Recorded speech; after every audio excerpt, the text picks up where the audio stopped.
Nabalot ng tensyon ang isang entrapment operation sa Quezon City kanina madaling araw. Ang sinasabi ng mga pulis Quezon City na sangkot sa carnapping, kinukuha naman ng ilang pulis Maynila dahil biktima naman daw ng kidnapping. Nakatutok si Salima Refrat.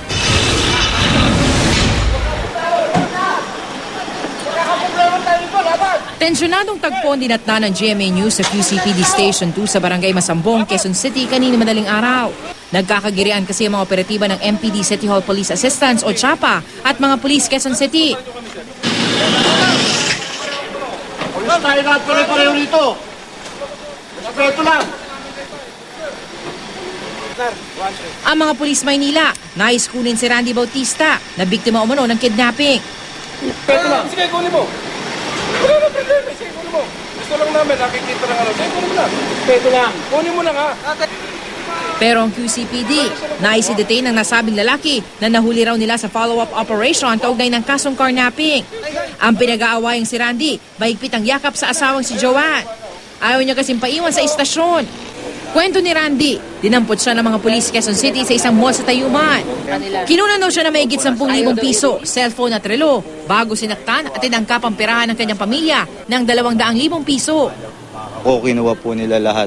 Tapos po, pinagaganon ako ng baril sa bibig ng pulis. Sabi sa akin, papatayin kita. Nang makatanggap ng tawag si Joanne mula sa mga umano'y dumampot sa kanyang mister, humingi siya ng tulong sa MPD CHAPA. Sa operasyon ng MPD, naaktuhan tao na nakikipagtawaran kay Joanne ang mga pulis QC para sa paglaya ng asawa. Ang mga humuli kay Randy, nakilalang sina PO2 Eric Ranyo, PO1 Irvin Villarama at PO1 Frederick Silos ng QCPD. Kaya ganoon na lang ang pagmamakaawa ni Joanne na huwag idetene sa QC si Randy. Sir, sige na sir, kahit sa Maynila, wala naman po kasi siyang ginawang masama. Bakit nga po kailangan gano'n sila nga pong may ginawang masama sa asawa ko eh.